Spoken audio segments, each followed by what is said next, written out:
Okay, the recording has started. So, welcome to Backyard Brothers podcast. We are on a new platform as of today, and so bear with us as we uh, kind of navigate our way through this new platform. Um, Before we jump into a memory, there's a couple of pieces of news that we wanted to share. Like last week, we will mention one basketball thing and then no more about basketball. John Morant. Uh, he played 6 games after returning from a suspension, and then tore up his shoulder. Was that the one that he tore up his shoulder? Yeah. Yeah. And he's out for the rest of the season. So Man. suspended for the first 25 games, plays 6, and then is lost for the rest of the year. So just the Grizzlies have had a tough year.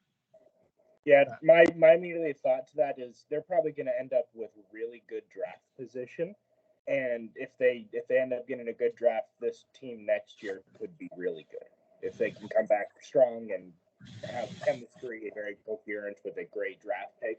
It could be strong. Yeah.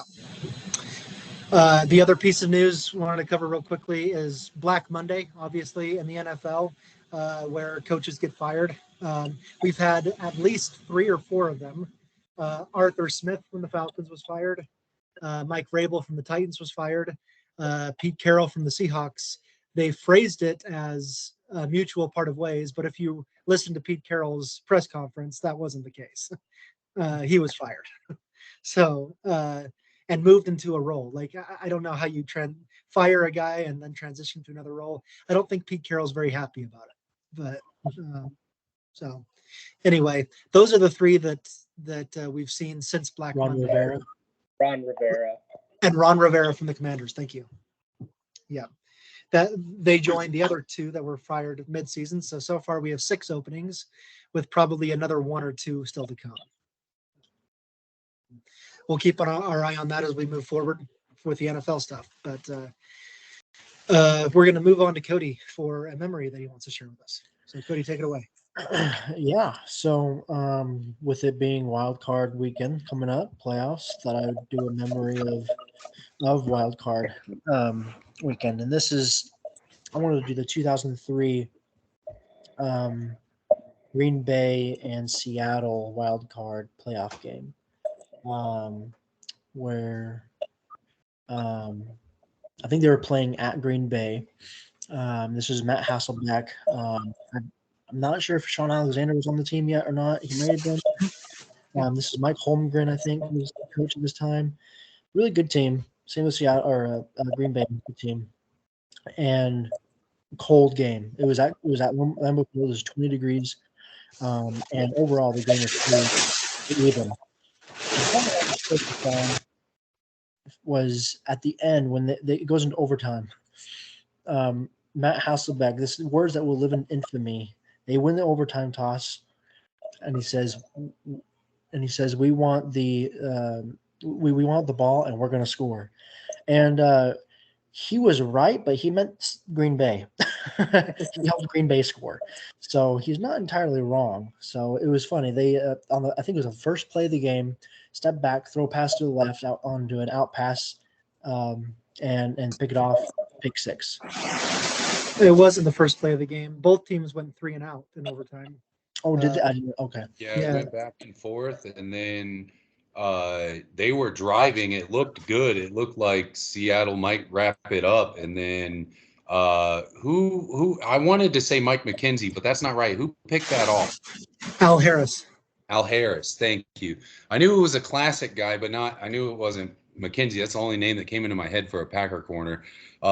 But they were close. It was a crazy game, and that would hurt your soul to have to eat your words like that when they got that kind of seasoning on them. He still eats them to this day. He's an ESPN commentator, and I think a couple of years ago in the playoffs that they said, it was a playoff game, and I can't remember. I think it was Buffalo in Kansas City, and they talked to Matt Hasselbeck and said, should they have guaranteed a score in overtime? So it still comes up. Yeah, rewatching the highlights, mentioning, of course, the quote that'll live in infamy and kind of the funny pun of that. But it's interesting rewatching the highlights, just the way the game of football has evolved in the last 20 years, in that both quarterbacks I would say more than 80% of their snaps came from under center. It's now completely reversed. 80% of snaps are in shotgun in today's NFL. And then just some of the funny rules that the NFL has done away with that's still watching. The tuck rule came into play during that game. Force outs came into play.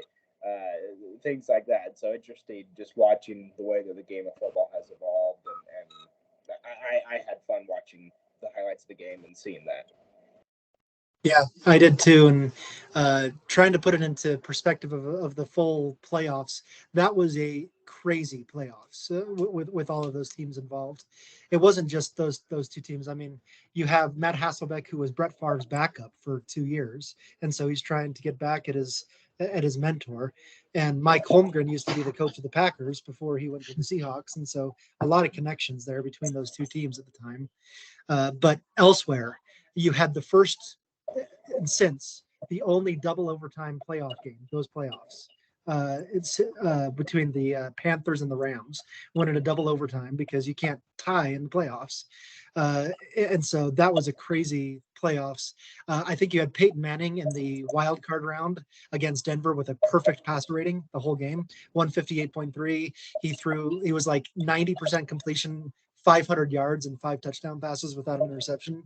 And then the next game in the divisional round, there was no punts at all. The Colts and the Chiefs went like toe to toe. It was like a 45-41 game for the Colts to win. And then the classic Peyton Manning versus Tom Brady in the AFC Championship game. And then in the NFC, the Eagles convert on 4th and 26, I think, in the fourth quarter to come back and beat the Packers in the divisional round. Just a crazy, all of that happened in one. Was that crazy, like 7-minute scramble from McNabb? I think so, yes. 7 second or whatever, but you guys know what I'm talking about. He ran forever before he threw that pass. Was that same? I don't think it was the same play, but it was something similar to it. Yeah. Okay. Anyway, just great memories of that playoffs, and all of that happened in one playoffs. But that game was nuts as well. The whole very quotable guarantee for Matt Hasselbeck. The last 3 minutes of that game really exploded too, because the first half they really just it seemed like they were trading field goals, and then they blew up in the fourth quarter, and it was just crazy from then on. Yeah. Anyone else want to comment about that memory? Okay. Thanks for that, Cody, and leads great into what we're going to talk about today. But before we hit that, let's talk about that national championship game, Michigan versus Washington. I think there was a 2-2 tie, right? Me and Cody and I both thought Michigan was going to win. And then you two on the right side here, on my screen at least, thought that Washington was going to win. And how'd that game go? Before I give my thoughts, I'll pass it to someone who wants to talk about that game. I can lead off there. What I thought was interesting is, so the first 10 minutes and the last 10 minutes, Michigan absolutely dominated. In between was a amazing game. But the first 10 minutes, Michigan came out throwing haymakers and doing incredible. They had 2 touchdowns in the first 10 minutes. And then the last 10 minutes had that almost pick six and then another touchdown and things like that, where they just, again, owned that last 10 minutes. But in between, it was an extremely competitive and very fun game to watch. They probably scored the same amount of points in between, but then there's 21, 28 points on either end of that. Nice analysis, yeah. Yeah, Yancey, you want to go next? Sure. So I was really impressed, or rather let down. I thought Washington was going to have a bit more of a spark, but I think I agree with Dustin in that Michigan really came out and punched Washington in the mouth. And I felt like the line play is something that really set the two teams apart. Michigan was able to create time for their quarterback to find the right guys, to make better decisions. And Phoenix ended up injured, didn't he? End up hurt, kind of. It looked like it at the end of the game. And they just looked a little overwhelmed, both on offense and defense for Washington. Like their line couldn't create the pressure that they needed, and they couldn't stop the pressure from coming at them. And I think that's what really helped Michigan pull away and stay away, is that they were getting those opportunities because their line was playing better, just overall, really. And I was really impressed with Michigan's defense. They were stifling for quite some time in that game. Yeah, I agree. So I like we said, I thought Michigan was going to win. I thought it'd be closer. I think I said 27-24. But I knew that it was going to come down to Michigan's pass rush and Washington's offensive line. That's what I knew it was going to come down to. And in the end, that really is what it came down to. You could see that. Well, we all know Michael Penix Jr. He's throwing the deep ball, beautiful passes. He wasn't really able to do that. The great secondary, and in the second half, especially the fourth quarter, where they started pulling away with the game, you could see that they were affecting him without even sacking him. He had been sacked once, but every time they just kind of came in, like you could tell that he was hurrying, he was being pressured. They'd already gotten into his head at this point. So that one sack, he's starting to get hurt. I think I didn't see anything official, but I heard rumors that he had a cracked rib. And so that was, I mean, imagine trying to play through that. That's pretty tough. And so I think there was only one sack, but they were really pressuring him at the end of the game, and that's where it really took off. That last 10 minutes you were talking about, Dustin. And so, but Michigan had a great defense. Just took a lot of the time out of the game. Just good strategy, good team. Yeah, the final score makes it look more dominant than it really was. But I loved all of your analysis on that. I love the fit card. Wow, starting strong and ending strong.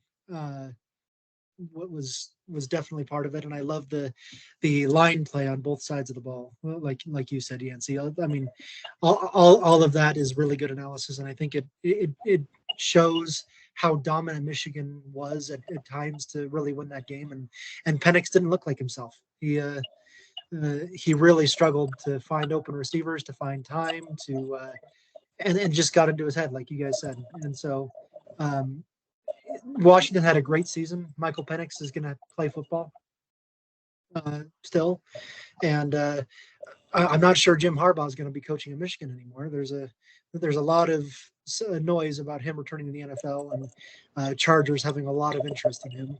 So we'll see what happens there and keep our eyes on that. But especially with the scandal that could be happening, you think he might want to get away from that before anything blows up. So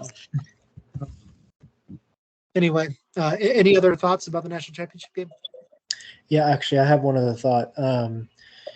As we were just saying, how he didn't look himself. There was a few times where he had open receivers and he missed them. He overthrew them or whatever it is, that doesn't happen often. And then I think it was, I want to say third quarter or something, where beautiful pass to Romo Dunze, had it going down the field, and it was a holding penalty, negated. And that right there, I saw that happen. I said, that's the game. That's gonna be the game right there. I really truly thought that if they didn't hold, they were going to score in that play, tie it up, and then it was going to be a big game going forward. But the holding penalty, the momentum gone, I knew right then that's the game, and it was. Yeah, I love the analysis from this group. That's great. So let's put that analysis to work here. We've got 6 playoff games, 6 wildcard games to talk about. I'm going to share my screen because I have a brief presentation for each one here. I think it's easier to. Can you see my screen? Yes. Yeah. Okay. Yep. So I think it's nice to have a reference point to see what we're talking about here, throwing some stats and matchups on here. I think it's nice to see. So I had fun creating this as well. I think it's entertaining. So anyway, this is going in order. Our first is Cleveland Browns against the Houston Texans, 5 versus the 4. And props to you, Cody. You called the Texans winning that division from the beginning. Yes. No one else believed outside of at least this group, no one else believed that could be the case. We all said that the Texans could have a good defense, but it was their offense that really led the way to winning this division. So here's some stats here. Do you see this up here? Or sharing this tab or no? Does it say anything up there for you? Or is it just me? Okay. We see their records, 11 and 6. Yeah, I got the record. That's and what I then want you your to see. Okay. I just have something that says you're sharing this screen, and I didn't want that. Okay. Anyway, so yeah, the Browns are 11 and 6. They won 4 of their last 5 games. They're the first team in NFL history to make the playoffs after starting 5 different quarterbacks in the same season. That's pretty impressive. Meanwhile, the Texans have won 3 of their last 4. These 2 teams played on Christmas Eve in Houston. Cleveland won that game easily, but C.J. Stroud did not play in that game due to a concussion. So that's important to mention. Some stats here. This is a game of very big differences here because Cleveland is the worst team in turnovers. They have had 37 turnovers. That's more than 2 per game. While Houston's number 1 in turnovers. They have a total of 14, which is almost 3 times as less than 1 per game for Houston. So big differences there. Cleveland's thrown the most interceptions in the NFL as a team, 4th most fumbles lost. However, they're number 2 in penalties. They're really disciplined. They don't beat themselves in that way. They just like to give the ball to the other team. Meanwhile, Houston's also very disciplined, number 3 in penalties. Also number 7 in passing yards. On defense, Cleveland's the best defense in the NFL. That's important to mention here. They allow just 270 yards per game. That's number 1 in yards allowed. Number 1 in passing yards, which is important as we see number 7 passing yards here. Number 1 in passing yards allowed. That's a big difference there.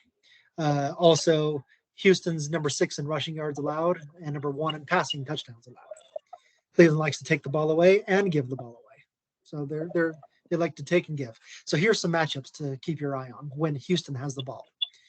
C.J. Stroud, excellent player, 23 touchdowns and 5 interceptions on the year. And most of his passes are going to Nico Collins here. They have to go against 3 of the best corners in the NFL, though, over here with the Browns. Denzel Ward, Greg Newsome, Martin Emerson, all 3 great cornerbacks.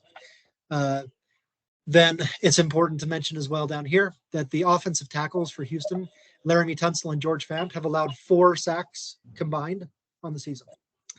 And they're going against Myles Garrett, who has 14 sacks by himself.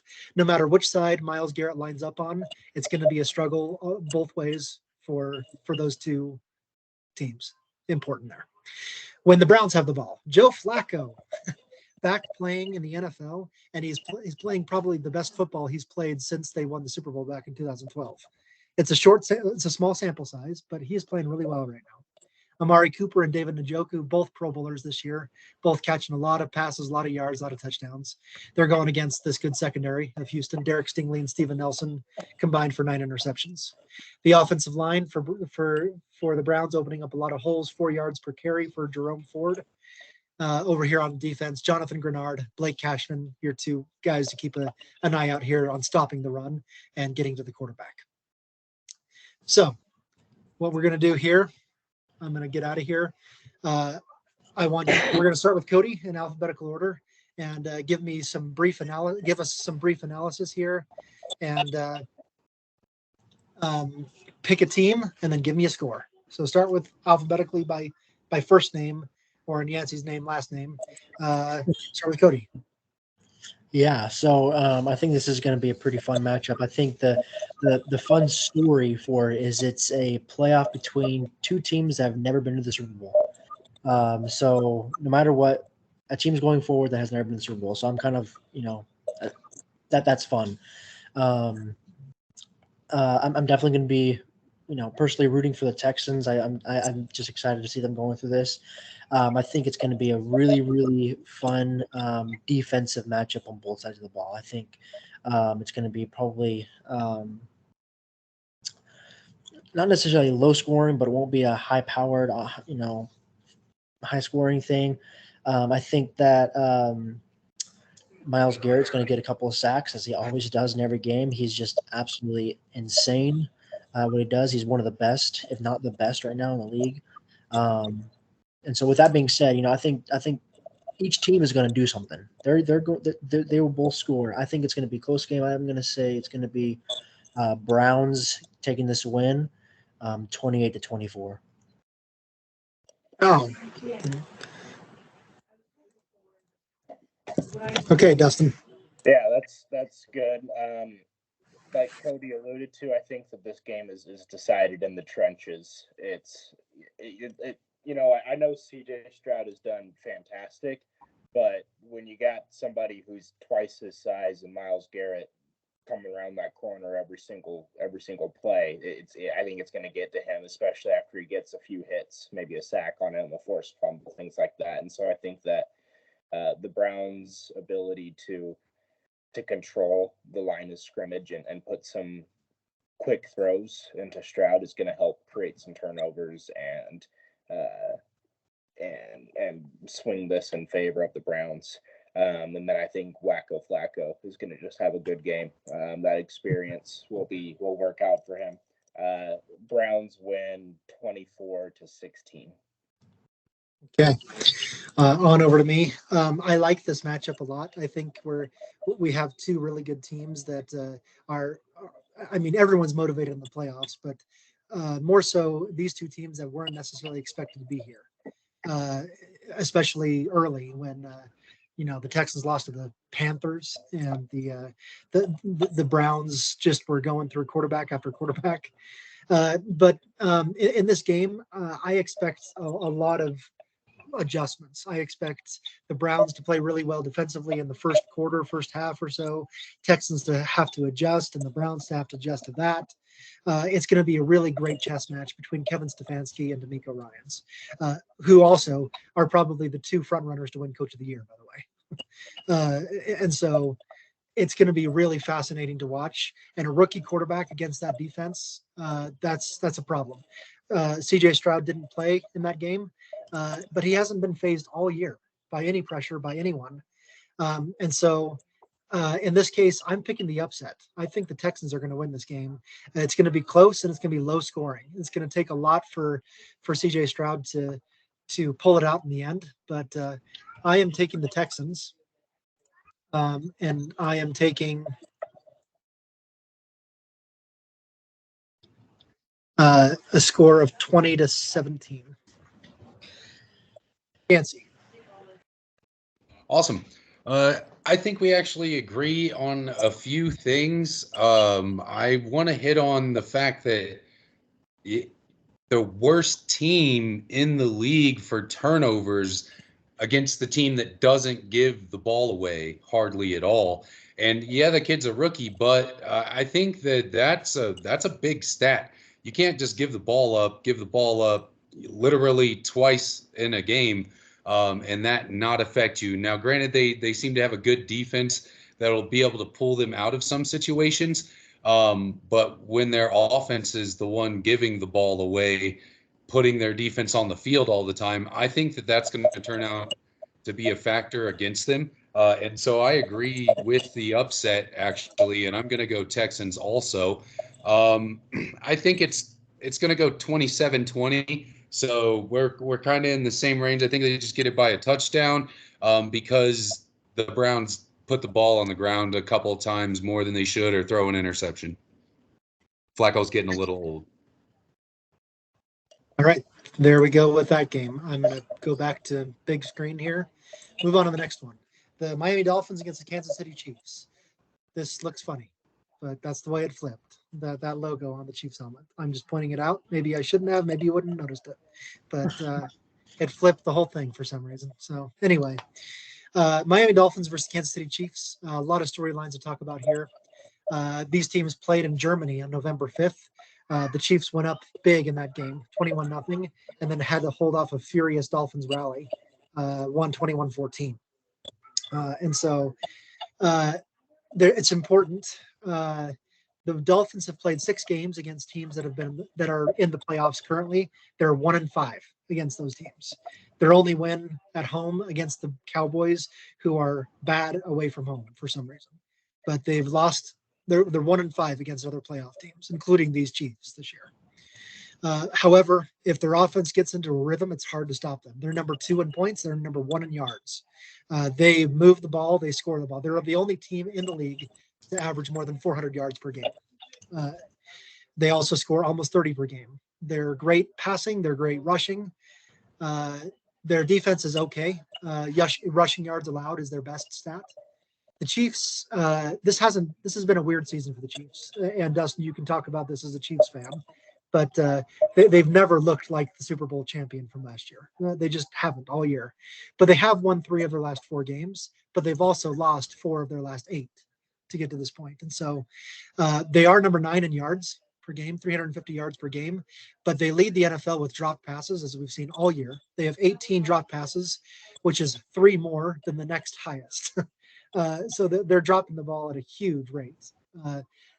And different from previous years, they're winning their games on defense.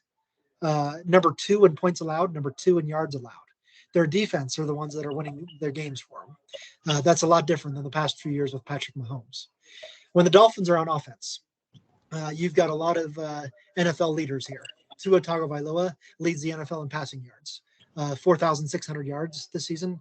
Tyreek Hill leads the NFL in receiving yards, almost 1,800 yards. And he also leads the NFL with 13 touchdown catches. Those 2 are the big ones. Jalen Waddle also has over 1,000 yards receiving. Also, Tyreek Hill going against his former team in this playoff game. Tyreek Hill against the Chiefs is a good storyline to look at. When the Dolphins run the ball, it's Raheem Mostert and Devon Achane, 1,800 yards and 26 touchdowns combined on the ground between those 2 guys. They get in the end zone a lot. On defense, the Chiefs have L'Jarius Sneed, who is quietly one of the best cornerbacks in the league. He will be matched up against Tyreek Hill, his former teammate, all game long. George Karlaftis and Chris Jones combined for 21 sacks on the year. And they're going to try to mess with Tua Tagovailoa. And then when they run the ball, their trio of linebackers here will be important. Leo Chenal, Drew Tranquill, Nick Bolton. Those 3 linebackers have been excellent all year. When the Chiefs are on offense, obviously you don't want to mention the Chiefs receivers right now, but they do have Travis Kelce. Patrick Mahomes and Travis Kelce. You look at Mahomes' statistical season. This is his worst statistical season ever in his career. 14 interceptions is one of the league highs. But 27 touchdown passes, over 4,000 yards. His worst statistical season is better than many quarterbacks' best statistical seasons. So that's important. Kelce finished 16 yards short of yet another 1,000-yard season for a tight end because he didn't play in the last game. That's why. They're going up against 2 good secondary, Jalen Ramsey and Javon Holland. The interior of this offensive line is excellent. Creed Humphrey, Joe Thuney, Trey Smith. They allowed 28 sacks on the season. That's second best in the NFL. And they're going against a team that has lost all of their edge rushers, literally. Jalen Phillips was lost in the midseason. Bradley Chubb was lost last week. And Andrew Van Ginkel was lost last week. And so they're rushing from the interior against this very good interior offensive line. Zach Seiler, Christian Wilkins combined for 19 sacks on the year from the interior. So those are the storylines to keep your eye on. So let's go to Dustin. You get to lead off with your team here. Yeah, Scott, I thought it was really nice of you when talking about the Chiefs' dropped passes to say they as if it's a team problem and not a Kadarius Toney problem. Well, it's also a what's his name? The other guy, the big long name. What is his name? Yeah, Valdez Scantling. Yeah, that guy. Had a few as well. Yeah, it's interesting that as a Chiefs fan, the Chiefs have done better than Chiefs fans think that they've done because a lot of their wins have been ugly and just they haven't looked right. And so thinking about that, fortunately they're going against a defense that, as you said, has been picked apart by injuries. And so whether I don't think it's going to help the Chiefs. The Chiefs' problem has never been defense. The Chiefs' problem has always been their own offense and getting in their own way. This whole season.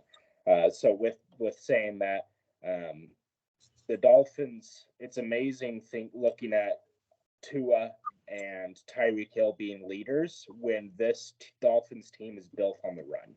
This is a running team that runs the ball extremely well, and yet they have the leading quarterback and leading receiver, which is incredible.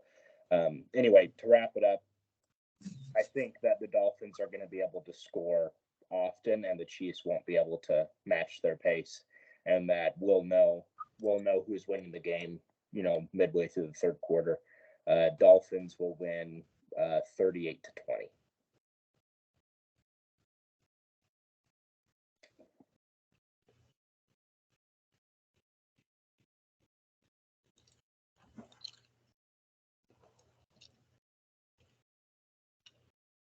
Sorry, I was muted and I was talking. So it's my turn here. 38-20 Dolphins. I'm going the other way. The Dolphins have not proven to me they can beat a playoff team. They just haven't proven that. Yes, they're good on offense, but they're going against a defense that is really good this year. And I think they're going to really frustrate Tua. They're going to frustrate Tyreek. Yes, the Dolphins will score points, but it won't be nearly enough as what they're used to. And so I think also on defense, the Dolphins are dropping like flies, especially on the defensive line. Also, they're missing Xavier Howard, their other great corner. They're just missing a whole lot of guys, and I think Patrick Mahomes playoff Patrick shows up here, along with Travis Kelce, and the Chiefs will exert their dominance on defense and then score enough points to make it look more dominant than maybe they've looked all season. I'm picking a Chiefs win 30-10. I gotta say I disagree a bit, Scott. I think that playoff Patrick stays at home. When I was watching Mahomes this season, and literally, like, not only did he have the flu, but he looked sick, and not in a good way. Like, oh, sick! You're playing like a football player. Like, sick. Get him to the restroom. He's not doing well. And I think that's gonna come into play. It's gonna cause turnovers, and I don't think they're gonna be able to really get that offense going the way that we expect them to. I do believe that the Dolphins will overcome that Chief defense, and so I'm gonna have to go Dolphins. And I think that they kind of shut the Chiefs down a little more than expected. I'm gonna go 21-7 for the Dolphins. Okay. All right. So first thing that I got to say, which is a big thing to note, is both Jalen Waddle and Raheem Mostert will not be playing in this game. They are both out in this game. See that? Okay. Yeah, I watched it. Saw it in our in the they call it like the NFL pre-matchup video that they produce. So why, I'm not sure if they're just injured or what it is, but they are not playing in this game. So that's a big hit on the Dolphin offense. However, we've already mentioned Devon A-Chain. I can never pronounce it right. A-Chain. He has been electric. They don't need Raheem. I think he's gonna still let it go. So I'm actually still taking a Dolphins win, even though they're missing Xavier Howard, Jalen Waddle, and Raheem Mostert. I think they're still going to be able to do this because, number one, the Chiefs can't catch a ball, and so that way the Dolphins just focus on stopping the run. Will the Chiefs score? Absolutely. Will it be a good game? Absolutely. I think it's going to be Dolphins 27-20. Okay, I'm the lone person picking against a team I don't want to win, but so we'll see. Okay, moving on. The last AFC game. It just happens that way that all three AFC games will play before all NFC games. So the Steelers and the Bills. I'll have a lot to say about this one, but the Steelers won their last three games to clinch the playoff spot. They also won 10 games while losing the point differential by 20 points this season. It doesn't make any sense. The Steelers have not made sense all year. They look horrible. They get outscored and they win games. Like, it shouldn't happen that way, but they do. Mike Tomlin has done an excellent job somehow working his magic to get this team to win games. You can look at some of the reasons why. They don't turn the ball over. They may not move the ball very well. They may not score the ball very well, but they don't beat themselves. They don't give the ball away. 16 total turnovers. And they also do well on defense. Number 6 in points allowed, number 10 in takeaways. The Bills are one of the hottest teams in the league right now. They won their last 5 games and 6 of their last 7 to clinch a playoff spot and win the AFC East for the 4th consecutive year. At one point in, I think, early November, their playoff chances were about 10%. And they just, with some help, but they also got their way to win the AFC East, and they're now the number 2 seed in the AFC. They score a lot. Number 6 in points, number 4 in yards. They're top 10 passing and rushing, but they turn the ball over a lot. So here's another thing to mention. Number 2 in turnovers, number 26 in turnovers given. So that is something to keep your eye on. Josh Allen likes to give the ball away. He always has, even though he also loves to score touchdowns, and he always has. So different Josh Allens show up. Defense, though, Bills are good. Top 10 everywhere. Number 4 in points allowed, number 7 in passing yards allowed, number 3 in takeaways. They take the ball away a lot. When the Bills are on offense, Josh Allen and Stephon Diggs have been a great combination to watch for the last 3 years.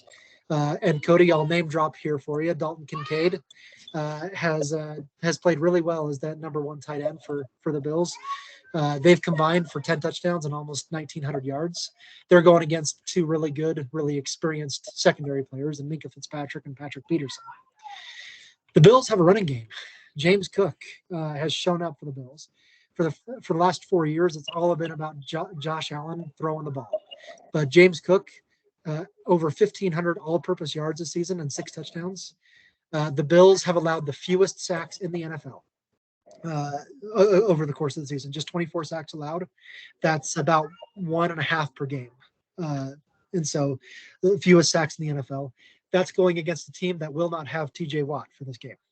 TJ Watt is the sack leader. 19 sacks in the NFL this year. He will not play. He sprained his meniscus. He could be back if the Steelers advance, but he will not play for this game. So they have to rely on Alex Highsmith, who has 7 sacks, Landon Roberts, and Cameron Hayward trying to work that. When the Steelers are on offense, Mason Rudolph has been named the starter for this game, even though Kenny Pickett is 100% healthy. Mike Tomlin's reasoning is keep with a hot hand. Mason Rudolph has started 3 games. They've won all 3 games. And he's thrown 3 touchdowns, no interceptions. He's playing pretty clean football. George Pickens is his go-to guy. So Mason Rudolph and George Pickens against Leonard Floyd, Rasul Douglas, Micah Hyde. Those 3 players in those 3 positions there. Running game is really good for the Steelers. Najee Harris, Jalen Warren, over 1,800 yards and averaging 4.5 yards a carry. That's one of the better numbers in the NFL. Going against Ed Oliver, one of the better run stuffers as a defensive tackle, and Terrell Bernard, great linebacker this season. So whoops. Okay, so I think we're over at me. I haven't understood. The Steelers have not made sense all year. So it's hard for me to understand what's going to happen in this game because the Steelers always seem to come through and do something crazy. It's not going to happen this game, though. The Steelers just are running into a bad matchup and a really, really hot team in Buffalo. I think Buffalo is going to score a lot. And no matter how good the Steelers defense is, the Steelers offense doesn't have enough to keep up, to score enough points to keep up with the Bills. So the Bills are winning this one at home. And I'm picking a score of 38-17. Fancy. All right. So it's a little spooky because the last time the Bills had a good running back and were contenders for the Super Bowl, a waiter died and a lady got stabbed. But I digress. I think it happens again, but not so negative this time. I'm going to go with the Bills in this game. Just all the inconsistency. Thanks for the laugh on that joke, guys. I appreciate that. Just because the inconsistency of the Steelers, if you can't put it together and play like a team, it's going to be rough. And the Bills have a better team just overall, so I think that's going to play out. I think it goes 28-10 actually. So just off of your score. Good, Cody. All right, so Let me also say that I did predict that Mike Tomlin would have another winning season, so I'm going to say that. Anyway, thank you, Yancey. Anyway, I think I'm siding with both of you so far. It is going to be the Bills. I think that they're a hot team. I think the big thing going forward for them, though, is because of their running game, it's going to take some pressure off of Josh Allen. I think that's why they've been so hot. He's been forced to throw a lot in few years. That's why he's always turnover prone. He still is, obviously, but with a good running game, I think that taking some of the pressure off of him, that is what's going to make them be able to cook, pun intended. With that being said, I think that I agree with you, Scott. The Steelers won't be able to put up the numbers as well. So I think it's going to be a score of 31-21 Bills. Dustin. Yeah, to continue the play off the joke, I think the Bills are going to run away with this like they're driving a Bronco.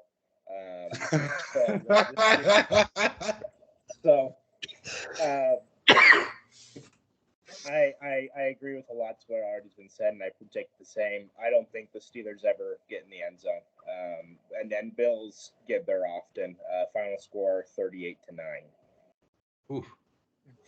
Also, while I appreciated your joke, Yancey, we're really dissing Thurman Thomas here. A great running back as well, and then in the early 90s.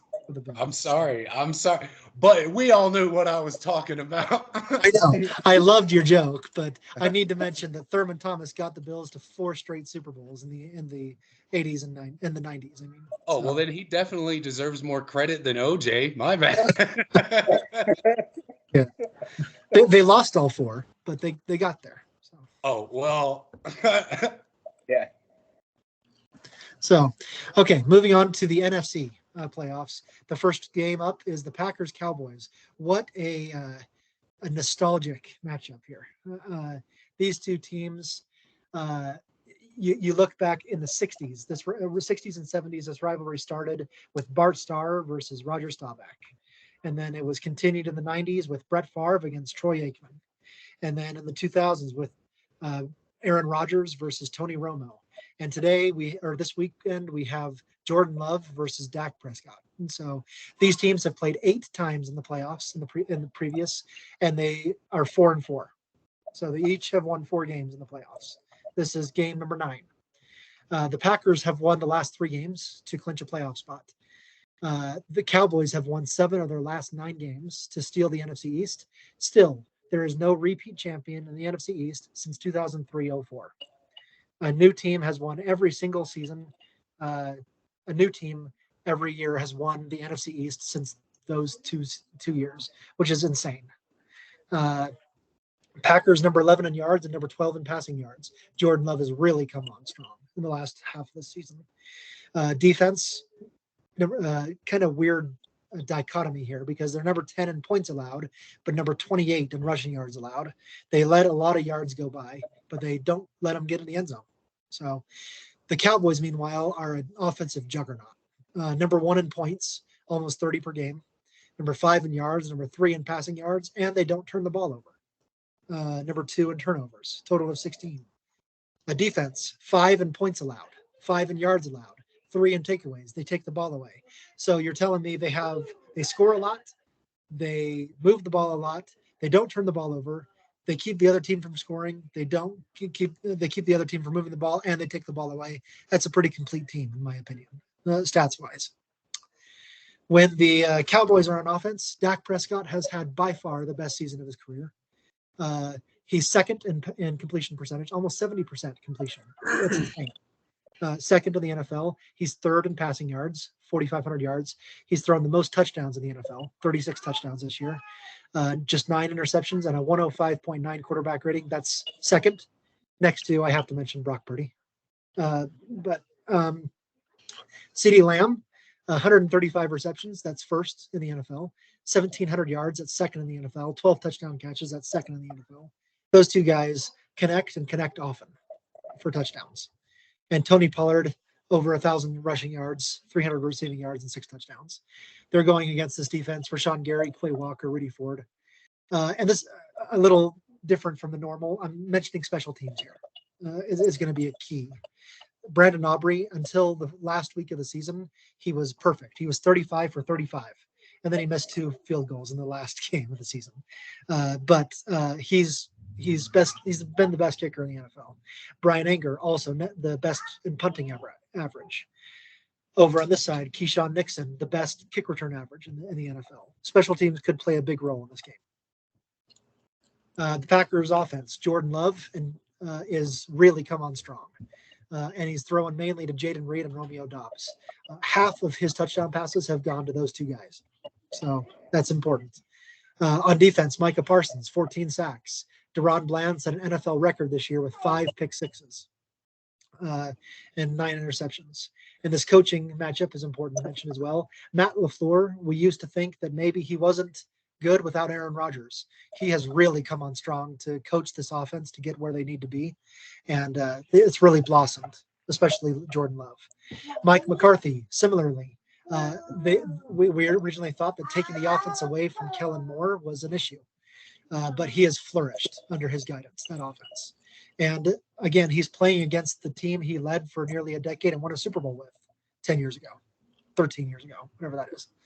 So that's important as well. A lot of stuff with this game. I know that was a lot there, but let's move on to Yancey. Yeah, looking at those numbers and just seeing how those teams are going to match up, I'd have to go with Dallas on this one. I don't like Dallas. I don't particularly root for Dallas. But in this classic style matchup, they've met each other quite a few times. I think that just this year with the 2 teams that I'm seeing presented, I don't think that Green Bay is going to have the weapons to really keep Dallas from doing whatever they want. And I think it's going to be 28-7.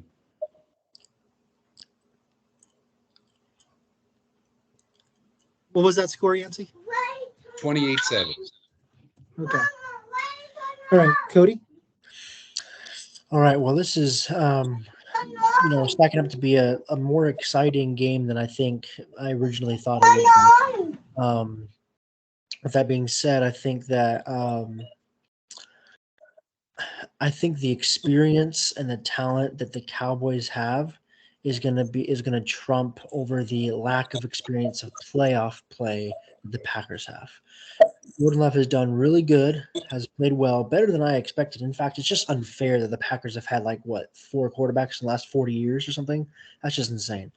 And Jordan Love looks to be like maybe he's going to be the next one for the next 15 years. Who knows? But so good for him. But in this specific year, this playoff game against this Dallas team, they're not going to be able to pull it off. I think it's going to be a score of 38-24 Cowboys. Dustin?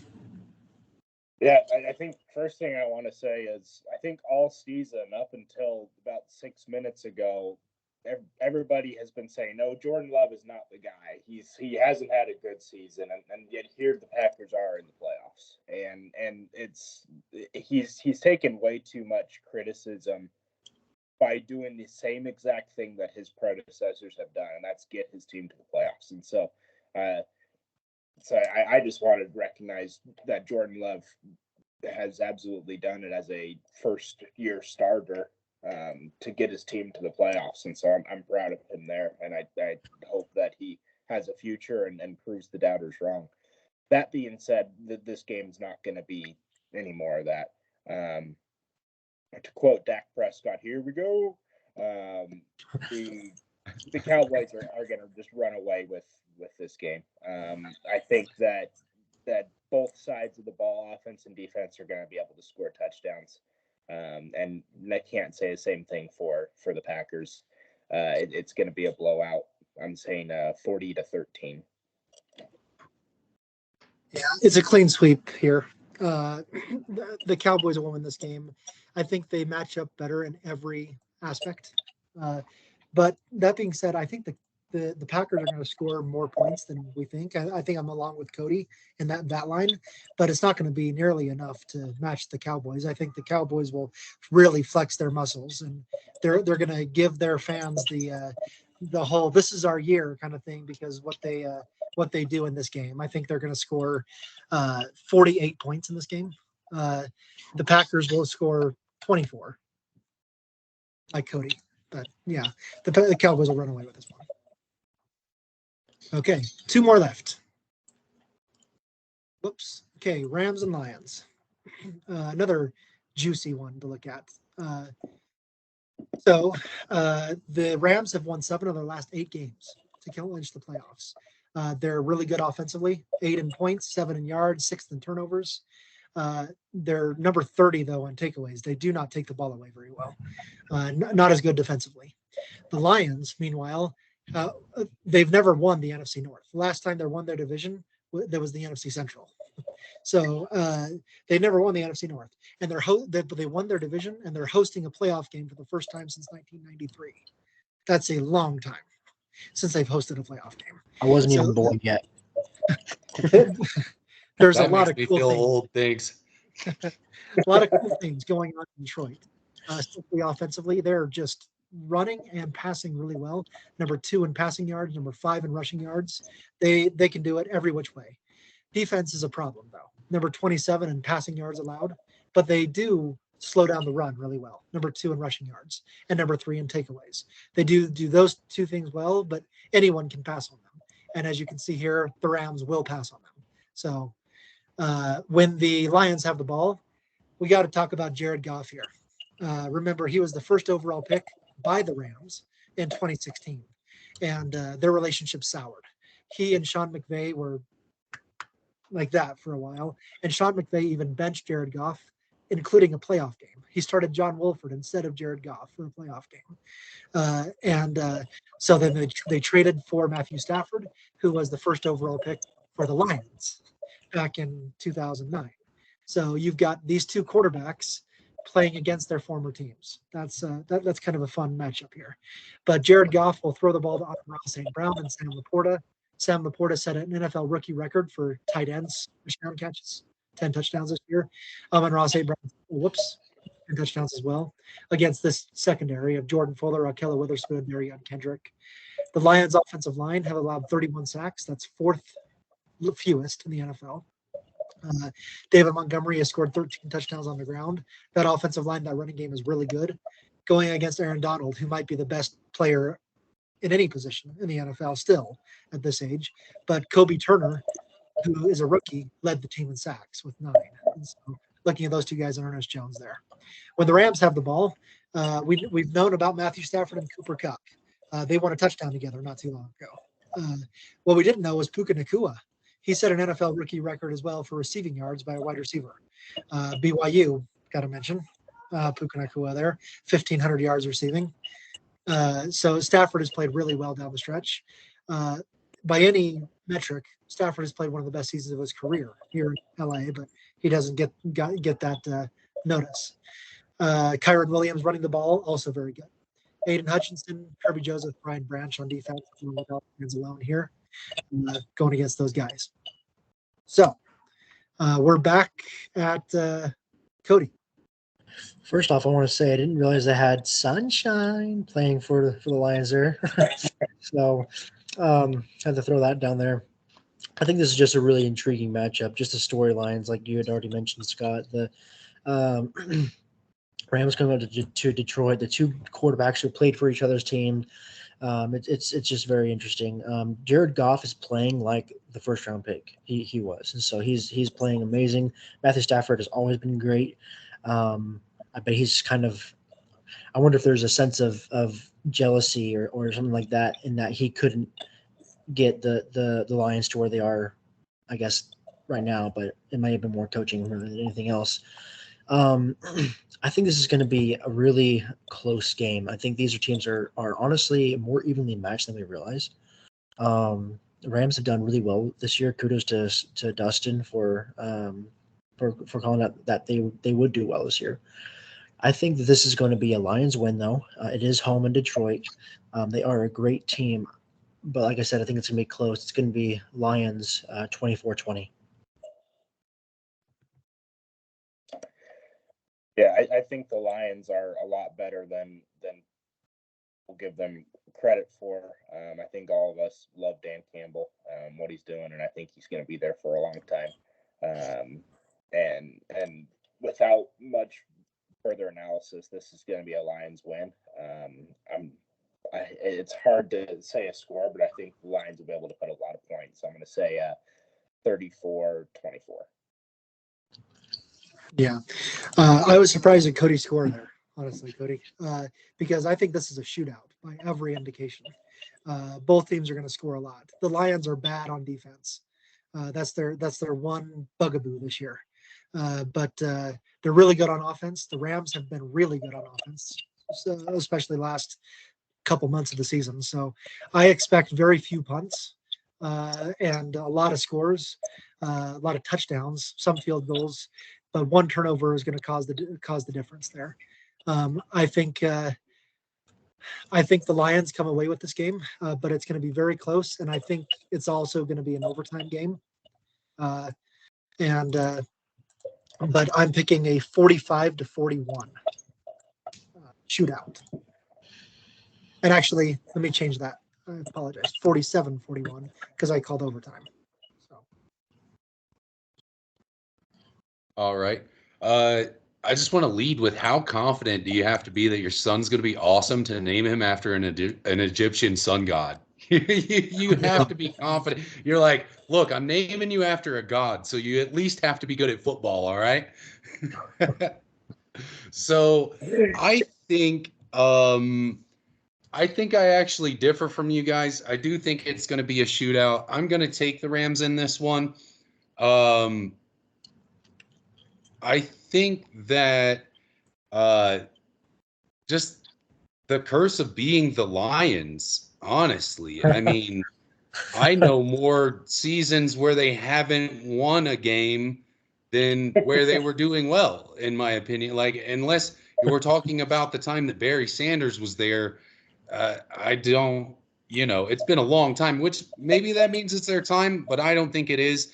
And so I think LA gets it done 31-21, actually, just 10 points there. Last game of the Wildcard Weekend. The Eagles against the Buccaneers. This is an intriguing matchup for different reasons. The Eagles started 10-1. They looked like the best team in the NFL. They have lost 5 of their last 6 games, including losses to the Cardinals, who had won 3 games at the time, and the Giants, who had won 4 games at the time last week.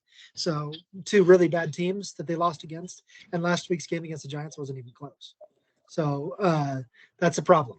Meanwhile, the Buccaneers on the other side of that, they've won 5 of their last 6 games to win the NFC South. The Eagles still, even though they lost 5 last 6 games, they're number 10. They're in the top 10 in all offensive categories.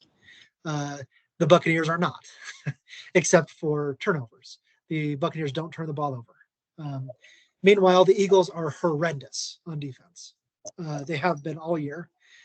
Number 30 in points allowed. They allow 25 points a game, 26 in yards, 31 in passing yards. Just horrible on defense. Meanwhile, the Buccaneers are very good on defense. Number 7 in points allowed, although they do allow a whole lot of passing yards. When the Eagles are on offense, A.J. Brown hurt his knee in the last game against the Giants, but it's been very quiet out of Philadelphia. Nothing yet on whether A.J. Brown is playing or not, unless Cody has intel. But we're still waiting to hear whether A.J. Brown is going to play. They said it wasn't serious, but we haven't heard anything one way or the other. Meanwhile, Jalen Hurts sprained his middle finger on his throwing hand. If you've thrown a football, that's a big deal. The middle finger is a big deal. So was that a sprain? It's a sprain. Yeah, he didn't fracture it. He sprained it. So yeah. You guys see that picture? Well, they said it was sprained, so I saw the picture. It looked like 2 fingers, but which is usually means it's broken. It looked like a hot dog that you cooked too long. Anyway, my bad. Had to throw that in there. I was like, somebody's telling stories, bro. I've seen a broken finger. Yeah. Well, they're going against Antoine Winfield here, who's everywhere. 6 sacks, 3 interceptions. He's great safety. Yaya Diaby as well as a rookie and led the team in sacks with 7.5. DeAndre Swift and that offensive line. That offensive line is one of the best in football. That brotherly shove success is 90%. It's practically unstoppable. But if anyone can stop it, it might be Vita Vea, who is immovable at nose tackle there. That Vita Vea versus Jason Kelsey, that's what to watch right there. And so Levante David and Kalijah Cansey as well. When the Buccaneers are on offense, say what you want about Baker Mayfield. This has been his best season of his career by far. Over 4,000 yards passing, 28 touchdowns, 10 interceptions. I called the Buccaneers as a good team, by the way, back at the preseason. I said they could be a good team. Mike Evans has had a great season as well. He's led the NFL in touchdown catches with 13. Going against Darius Big Play Slay, although big plays are few and far between for him this year. And Kevin Byard. That passing off the defense is terrible in Philadelphia. But Darius Slay against Mike Evans, that's a ticket to watch. And Hassan Reddick on defense against Rachaad White. The Buccaneers are the worst running team in the NFL. They don't run the ball well. They're number 32. But Rachaad White, almost 600 receiving yards. He's a big player in the receiving game as well. 9 total touchdowns. So that's something to keep your eye on there. Over to you, Dustin, for this final game. Yeah, I think looking at the Eagles, I think the main issue is they really haven't tried in like 5 or 6 games. They locked up a playoff spot, 4 or 5 games ago, and they just haven't tried since then. They said, "Hey, we're good. Let's just try to get there." And for that's why they lost those 2 embarrassing games. Whereas the Buccaneers, worked and clawed in order to get to this playoff spot, and now get to host, right, as the division winner. And so it's my question for the Eagles is, can they get together and say, okay, we're going to be a team again, we're going to try again, and will that work? Can they get their chemistry together? Ultimately, yes, I think so, but it's gonna be actually a very close game. I think Philadelphia will be the city of brotherly tension for a while. And so I'm going to say Eagles win on a last-second field goal, 27-24. Okay. I agree with you, Dustin, in one thing, that it's going to be difficult for the Eagles to just overcome all of the, hey, we don't care anymore, we made it to the playoffs kind of thing. It's when you've been doing that for a month and a half, it's not easy to say, oh, wait, we need to play football now, and we need to play it well. And the Buccaneers have been in the playoff mindset for, well, the entire season, really. But it'll be interesting, especially if Jalen Hurts and or AJ Brown are hampered injury-wise, which I expect both of them to be hampered. Maybe they'll both play. But I think this coasting is going to hurt. It will be a last-second field goal, but it'll be the Buccaneers that'll be kicking it. I'm picking a Buccaneers win. And it's going to be kind of low scoring. I'm going 23-20. Nice. I think we kind of agree, Scott. I'm also going to take the Bucs in this. But the reason I take the Buccaneers is somewhat similar to you guys. Momentum is huge in football, and to take the last 3-4 games off and not play like you're supposed to, on top of the injuries that they were adding up in those losses, that's going to come back to bite them. And the Buccaneers have been contenders the last few years. We've seen them in the playoffs fairly consistently the last few. They had Tom Brady, but it was different. But I still think that the glue that was there with the team when it was doing well is still there. And I think that Philly taking the break is what's going to cause the problems. I go 21-14. They get it done by a touchdown here. Cody, bring us home. All right. Let me start a little bit first with the Buccaneers. So I think I've always believed that Baker Mayfield was a good quarterback. I just thought he was in a little bit of a sleep, which he was. And so I'm not really surprised by his season. We all know that Mike Evans is a great receiver and that Vita Vea is a mountain. And so they do have a good team. I do think that the Eagles have more talent. better overall, more talent on their team. I think that this, as you guys have already alluded to, the whole kind of losing motivation or just kind of losing their way a little bit is going to hurt them. I am going to side with Dustin though. I do think the Eagles win this game. I'm calling an overtime win though. I think this is a game that's going to go into overtime, and Eagles are going to win with a score of 31-28. Okay. Well, that's our wild card matchup. Sorry, it was longer than usual. With 6 games. It's going to be the longest one. Once we get to next week and there's only 4, it'll be a little shorter. But so thanks everyone for your great analysis, and we'll see how we match up next week. Until Awesome. then.